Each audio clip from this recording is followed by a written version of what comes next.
स्वागत है आज के इस एक्सप्लेनर में।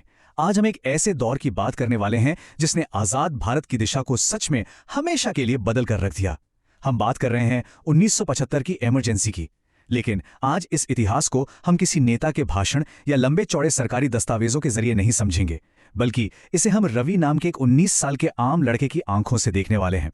ये जानकारियां सीधे उन परिस्थितियों से ली गए हैं जो उस समय एक आम जनता ने महसूस की थी। आइए इस डीप डाइव के जरिए समझते हैं कि कैसे एक आम नागरिक की दुनिया और उसका पूरा का पूरा नजरिया रातों रात बिल्कुल पलट गया। सोचिए, ये 25 जून 1975 की रात थी। दिल्ली में गर्मी और चिपचिपाहट अपनी चरम पर थी और पूरे शहर पर एक अजीब सा सन्नाटा छाया हुआ था। रवि अपनी छत पर लेटा था और उसके हाथ में उसका वही पुराना ट्रांजिस्टर था जिसे सुनने की उसकी आदत थी। गलियां बिल्कुल शांत थीं, बस दूर से पुलिस की जीपों की हल्की हल्की आवाजें आ रही थीं। सब कुछ बिल्कुल नॉर्मल सा लग रहा था, पर उस रात की खामोशी में कुछ तो हिल रहा था। कुछ अजीब था जो किसी तूफान के आने का इशारा कर रहा था। और तभी उस सन्नाटे को चीरती हुई ट्रांजिस्टर पर एक खराश की आवाज आई। उसके ठीक बाद सीधे प्रधानमंत्री इंदिरा गांधी की आवाज गूंजी। उन्होंने एक ऐसी घोषणा की जिसने देश का रुख ही पलट दिया। देश में आंतरिक अशांति के चलते इमरजेंसी लागू की जा रही है। ओके, चलिए इसको थोड़ा और समझते हैं। ये शब्द सुनते ही रवि छत पर चौंक कर उठ बैठा। नीचे से उसकी मां की घबराई हुई आवाज आई। देखते ही देखते एक ही पल में वो आम सी रात इतिहास की सबसे बड़ी करवट में तब्दील हो चुकी थी। घर के ड्राइंग रूम में रवि के पिता शर्मा जी रेडियो के ठीक पास खड़े थे। उनकी आंखों में डर जरूर था, पर चेहरे पर इस फैसले की गंभीरता साफ दिख रही थी।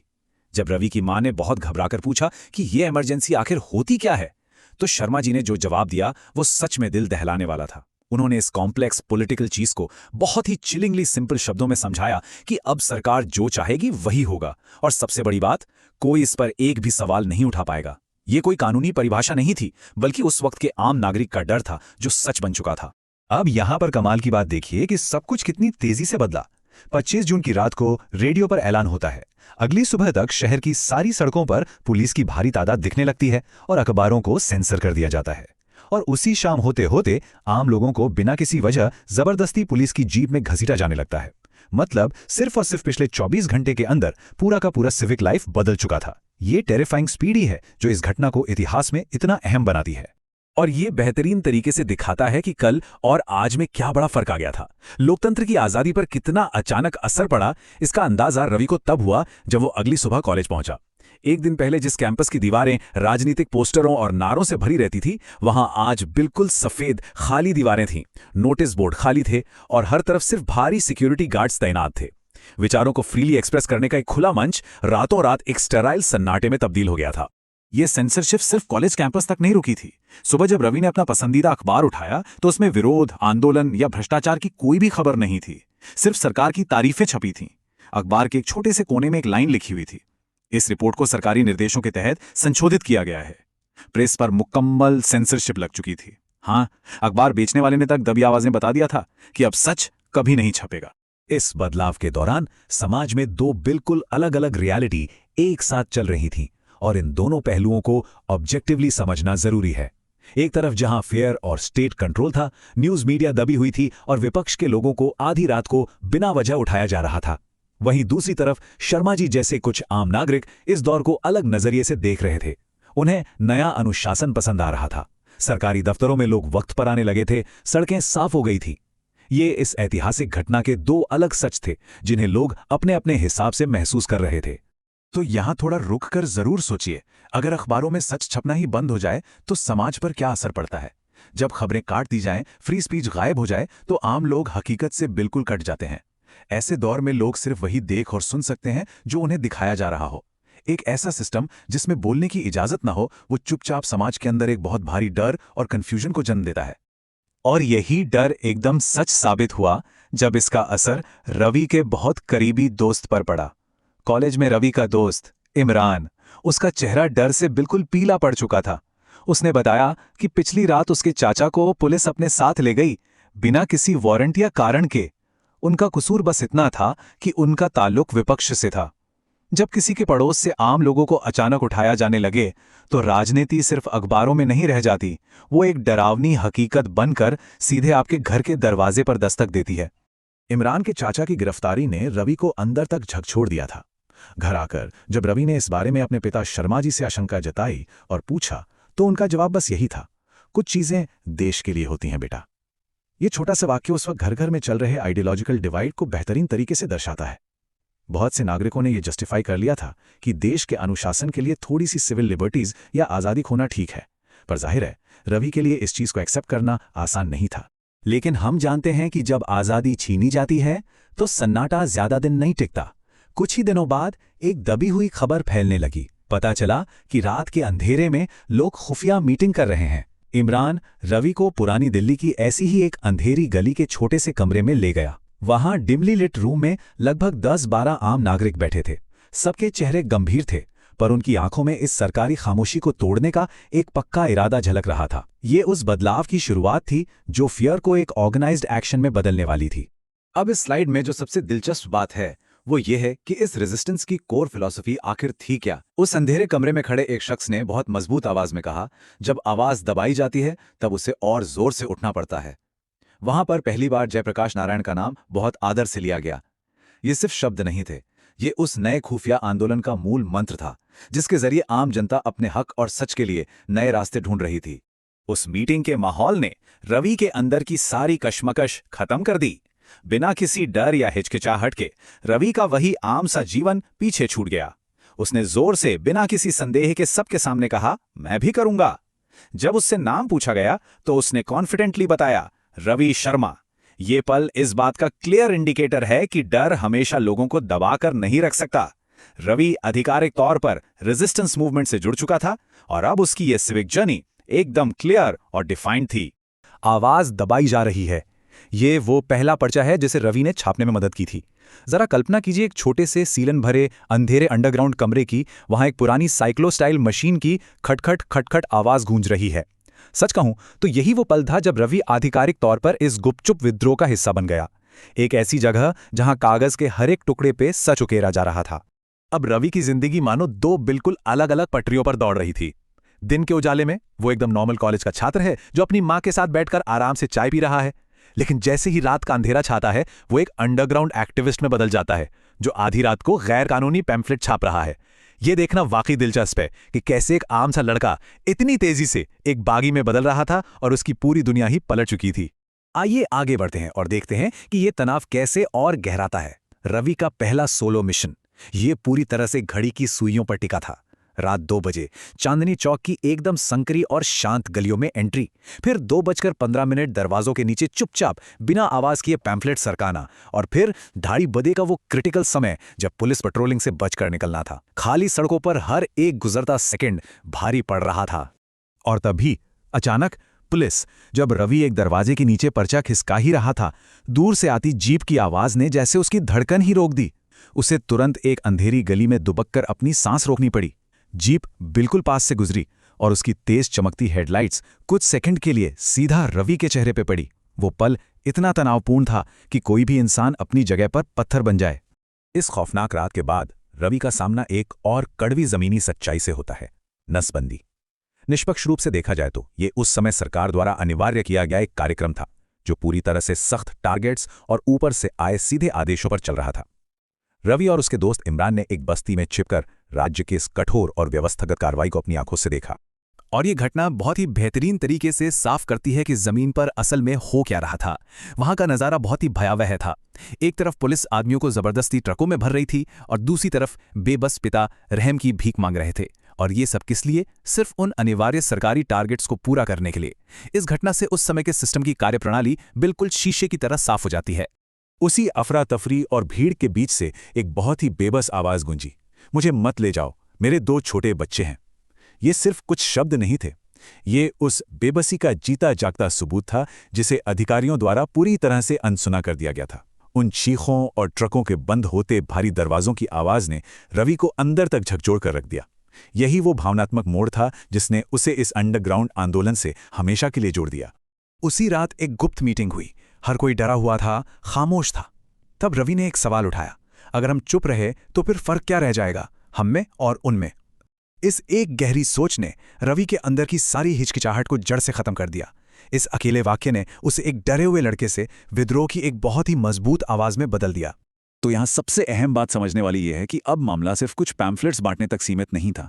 एक बहुत बड़ा 1 AM ऑपरेशन लॉन्च किया गया। पहला कदम, पूरे शहर में अलग अलग टीमों को एक साथ एक्टिव करना। दूसरा, बस स्टॉप्स, दुकानों के शटर और कॉलेज गेट्स को टारगेट करना। और तीसरा कदम, एक अकेला एकजुट पोस्टर चिपकाना। छोटे पर्चों से शुरू हुई ये बात अब एक बहुत बड़े शहरव्यापी अभियान में बदल चुकी थी। और वो पोस्टर था क्या? बस एक बेहद साधारण लेकिन असाधारण रूप से शक्तिशाली लाइन, सच को छुपाया जा रहा है। अगली सुबह जब दिल्ली की जनता की आंख खुली तो पूरी दिल्ली की दीवारों पर यही एक वाक्य उनका इंतजार कर रहा था। कम से कम शब्दों में सबसे गहरी बात कह दी गई थी। ये सादगी में छिपी एक बहुत बड़ी पुकार थी। अब इस कदम का असर देखिए, जो एकदम दो तरफा था। सुबह सुबह आम नागरिक इन पोस्टरों को पढ़ते हैं और बस चुपचाप मुस्कुरा देते हैं, जैसे उन्हें एक नई उम्मीद मिल गई हो। लेकिन दोपहर होते होते माहौल बिल्कुल बदल जाता है। पुलिस गुस्से में आग बबूला होकर पोस्टर्स फाड़ रही है और सड़कों पर गश्त कई गुना तेज कर दी गई है। राज्य को इस चुनौती का अंदाजा लग चुका था और अब पलटवार शुरू हो गया था। लेकिन इस बगावत की आंच बहुत जल्द रवि के घर तक पहुंच गई। शाम को जब रवि वापस लौटा तो उसके पिता शर्मा जी ने उसे एक ऐसी खबर दी जिसने उसके पैरों तले जमीन खिसका दी। पुलिस आई थी। उस कमरे का तनाव अचानक बहुत भारी हो गया। ये वो खौफनाक पल था जब बाहर की उस खतरनाक दुनिया ने रवि के घर की सुरक्षित दहलीज को पार कर लिया था। अब जरा इस स्थिति की गंभीरता को समझिए। इस राजनीतिक खतरे का सीधा असर अब एक परिवार पर पड़ रहा था। मां का वो पीला और डरा हुआ चेहरा, रवि का अपनी ही मां से वो झूठा दिखावा करना कि मैं ठीक हूं, और फिर वो करवटें बदलते हुए बिना नींद वाली रात। इन सबसे यह बिल्कुल स्पष्ट हो गया था कि रवि को अब एहसास हो चुका था कि वो पुलिस के राडार पर है। जाल अब पूरी तरह से कस रहा था। और ये खतरे का साया सिर्फ घर पर ही नहीं था, बल्कि उनका वो पूरा अंडरग्राउंड नेटवर्क भी तरकने लगा था। अगली सीक्रेट मीटिंग में एक गहरा पैरानोया, एक अजीब सा डर फैला हुआ था। पुलिस के किसी खबरी के होने की फुसफुसाहटें हवा में थीं। और सबसे डराने वाली बात, इमरान का रवि से नजरें चुराना। नेटवर्क का वो आपसी भरोसा टूट रहा था और पकड़े जाने की तलवार अब बिल्कुल सिर पर लटक रही थी। पर इन सबके बावजूद उनके लीडर ने एक आखिरी और बहुत ही हताश फैसला लिया, द लास्ट मिशन। ये अच्छी तरह जानते हुए भी कि पुलिस का जाल उनके इर्द गिर्द तेजी से कस चुका है, ग्रुप ने एक आखिरी टास्क पूरा करने की ठान ली। ये फैसला ही अपने आप में उस खतरे की गहराई को बयां करता है, जहां सबको पता था कि अब उनके पास समय बिल्कुल नहीं बचा है। और फिर आती है अगली सुबह, वही जानी पहचानी गली का कोना। रवि अपने घर से कदम बाहर निकालता है, शायद ये सोचते हुए कि ये बस एक और आम दिन होगा। हवा में अजीब सी चुभने वाली खामोशी है। उसके कदम आगे तो बढ़ रहे हैं, पर हर पल में एक अजीब सी तेजी और एक अनजाना सा डर है। उसे इस बात का बिल्कुल भी अंदाजा नहीं था कि ये सुबह उसका क्या इंतजार कर रही है, क्योंकि वहां उस कोने पर पुलिस की जीप पहले से ही उसका इंतजार कर रही थी। रवि शर्मा। ये दो शब्द सुनने में आम लग सकते हैं, लेकिन ये उस वक्त का सबसे डरावना पल था। गली के नुक्कड़ पर खड़े एक पुलिस ऑफिसर ने रवि को अचानक पहचान लिया था। ये बिल्कुल वैसा ही था जैसे किसी का सबसे बड़ा डर अचानक हकीकत बनकर सामने आ खड़ा हो गया हो। और फिर गिरफ्तारी। अपनी डरी हुई मां को वहीं छोड़कर रवि अपनी पुरानी जानी पहचानी जिंदगी से दूर उस इंतजार करती पुलिस जीप की तरफ बढ़ता है।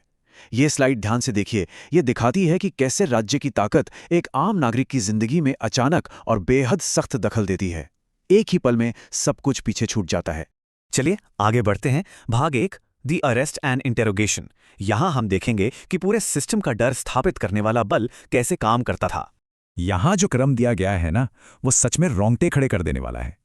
पूछताछ की ये प्रक्रिया पूरी तरह से इंसान को तोड़ने के लिए डिजाइन की गई थी। सिर्फ एक बल्ब की तेज रोशनी के नीचे पहला सवाल, रात में क्या करते हो? उसके तुरंत बाद शारीरिक हिंसा यानी एक जोरदार थप्पड़। फिर 2 घंटे का वो लंबा सन्नाटा जहां रवि लगातार सवाल झेलता है बिना एक शब्द बोले। और आखिर में अंधेरे और बदबूदार लोहे की सलाखों के पीछे लॉकअप, एकदम मेथोडिकल और बेरहम। लॉकअप की उस भयानक रात के बाद आगे क्या होता है? भाग 2, इनसाइड द सेंट्रल जेल। आइए देखते हैं। अगली सुबह रवि को सेंट्रल जेल ट्रांसफर किया जाता है, पर यहां सबसे अहम बात यह है कि रवि वहां बिल्कुल अकेला नहीं था। उस ट्रक में उसके साथ विद्यार्थी थे, बुजुर्ग थे और बिल्कुल आम नागरिक भी थे। मतलब इस पूरी कार्यवाही ने समाज के हर तबके को अपनी लपेट में ले लिया था। उन सभी की आंखों में एक शांत पर बेहद जिद्दी भाव था, आवाज छिन जाने के बाद की खामोश जिद। एक साथी कैदी का यह ऐतिहासिक कथन इस माहौल को बिल्कुल सटीक तरह से समझाता है। यहां सब बराबर हैं, जो भी सवाल पूछता है वो यहीं आता है। जेल की उन दीवारों के अंदर आते ही बाहर की दुनिया के सारे सामाजिक भेदभाव पूरी तरह से मिटा दिए गए थे। एकदम लेवल प्लेइंग फील्ड। ये कंपैरिजन स्लाइड वाकई काफी कुछ बयां करती है। एक तरफ थे आम नागरिक जैसे छात्र और बुजुर्ग, और दूसरी तरफ अटल बिहारी वाजपेयी और लाल कृष्ण आडवाणी जैसे बड़े काद्यवर विपक्षी नेता। निष्पक्ष रूप से देखा जाए तो उस समय के सिस्टम ने आम जनता और मुख्य राजनीतिक नेताओं दोनों को बिना किसी भेदभाव के एक ही बैरक में डाल दिया था। सोचिए, एक 19 साल के लड़के के लिए देश के सबसे बड़े नेताओं को रोज अपने आसपास देखना कितना आश्चर्यजनक रहा होगा। भाग 3, लीडर्स एंड कॉमनर्स टुगेदर। आइए देखते हैं कि इस अनोखे जमावड़े ने सलाखों के पीछे कैसा छोटा सा पर मजबूत समाज बनाया। दिन और रात का ये अंतर बिल्कुल साफ था। दिन की दिनचर्या एक तोड़ देने वाली एक रसाता थी। सुबह लाइन में खड़ा होना, दिन भर कठोर मजदूरी करना और शाम की गिनती। लेकिन रातें बिल्कुल अलग थी। धीमी आवाज में देश, कानून और सच्चाई के बारे में गहरी बातें होती थीं। दिन अगर सिस्टम की सख्ती का था तो रातें उनकी अपनी बौद्धिक आजादी की थी। एक तरह का छोटा सा इंटेलेक्चुअल रिबेलियन चल रहा था। और यहीं पर कहानी में एक बहुत गहरा मोड़ आता है। एक बुजुर्ग कैदी कहते हैं, डर लगना अच्छा है, इसका मतलब है कि जिंदा हो। पर याद रखना, जो डर का सामना करता है वही आजादी का मतलब समझता है। कमाल की बात है, इस एक सीख ने रवि को समझा दिया कि सच्ची आजादी दरअसल आतंक पर मिली एक आंतरिक जीत का नाम है, ये कोई भौतिक स्थिति नहीं है। ऐसे ही महीनों गुजर गए। फिर आता है भाग 4, द 1977 इलेक्शन रिजल्ट्स। आइए देखते हैं कि ये ऐतिहासिक बदलाव जेल तक कैसे पहुंचा। नसबंदी और बाहर फैलते डर की अफवाहों के बीच अचानक गार्ड्स और ऑफिसेज में तेजी से हलचल और अफरा तफरी दिखने लगी। जेल के अंदर इलेक्शन आने की अफवाहें फैलने लगी थी। रुके हुए और बोझ जैसे माहौल में उम्मीद की हल्की सी किरण उभरने लगी। बाहर की दुनिया से पूरी तरह कट चुके इन लोगों के लिए ये कोई मामूली घटना नहीं थी। और आखिर में गार्ड ने खुद आकर इस बड़े सत्ता परिवर्तन की घोषणा की। डेटा बिल्कुल साफ था। इंडियन नेशनल कांग्रेस की ऐतिहासिक हार हुई और जनता पार्टी की जीत। इतिहास में दर्ज ये नतीजे किसी तूफान की तरह सभी कैदियों की उम्मीदों से जा टकराए। सत्ता का पहिया पूरी तरह घूम चुका था। इस पल की कल्पना करना भी बेहद मार्मिक है। एक लंबा भारी बोझ अचानक हट गया जब एहसास हुआ कि बाहर की दुनिया ने आखिरकार उनके दबे हुए सवालों का जवाब दे दिया है। तो पूरी बैरक में एक खामोश गूंज उठी। आश्चर्य, बेहद निकले आंसू और राहत भरी मुस्कानें। उस गमगीन कमरे को इन्हीं खामोश भावनाओं ने रोशन कर दिया। भाग 5, फ्रीडम एंड द ट्रूथ। अब हम इस विश्लेषण के अंतिम और सबसे निर्णायक दौर पर आ गए हैं। Release order, Ravi Sharma. एक गार्ड की आवाज, और बस यही वो चाबी थी जिसने रवि को उस जगह से आजाद कर दिया। हालांकि जब उसने वो दरवाजा पार किया तो ना सिर्फ बाहर की दुनिया बल्कि खुद रवि भी पूरी तरह से बदल चुका था। एक बिल्कुल नए युग की शुरुआत हो चुकी थी। घर वापसी का ये दृश्य सच में दिल छू लेने वाला था। अपनी रोती हुई माँ के गले लगना और पिता की आंखें, जिन आंखों में कहानी की शुरुआत में बेहद डर था, आज उन्हीं आंखों में अपने बेटे के लिए एक नया और बिल्कुल स्पष्ट गर्व झलक रहा था। सब कुछ बदल चुका था। इस स्लाइड में दोनों स्थितियों की तुलना देखिए। पहले आसमान एक अजीब भारी सन्नाटे में रुका हुआ था, किसी अनजान फैसले के इंतजार में। और अब आसमान खामोश नहीं है, उसमें एक नई आवाज गूंज रही है। ये शुरुआत के दबाए गए सन्नाटे से लेकर आवाज की पूरी वापसी का एक खूबसूरत प्रतीक है। सच को दबा सकते हो पर मिटा नहीं सकते। छत पर खड़े रवि का ये आखिरी विचार उसके दर्द और संघर्ष का पूरा सार है। यही वो सबसे बड़ा सबक है जो निकल कर आता है। एक ऐसी सच्चाई जिसे लोहे की सलाखें भी नहीं रोक सकती। यहां ये यात्रा पूरी होती है बिना किसी सस्पेंस के, क्योंकि सच हमेशा आखिर में जीतता है। इस विश्लेषण को समाप्त करते हुए जरा सोचिए, अगर सच वाकई उन ताकतों से लंबा टिकता है जो उसे दबाना चाहती हैं, तो इतिहास अंततः हमारे अपने समय के सन्नाटों को किस तरह दर्ज करेगा? ये एक ऐसा सवाल है जो हमें हमेशा सच की अटूट प्रकृति पर विचार करने पर मजबूर करता है। इस एक्सप्लेनर के सफर में साथ बने रहने के लिए धन्यवाद। उम्मीद है इस विश्लेषण से आज एक नया और गहरा दृष्टिकोण जरूर मिला होगा।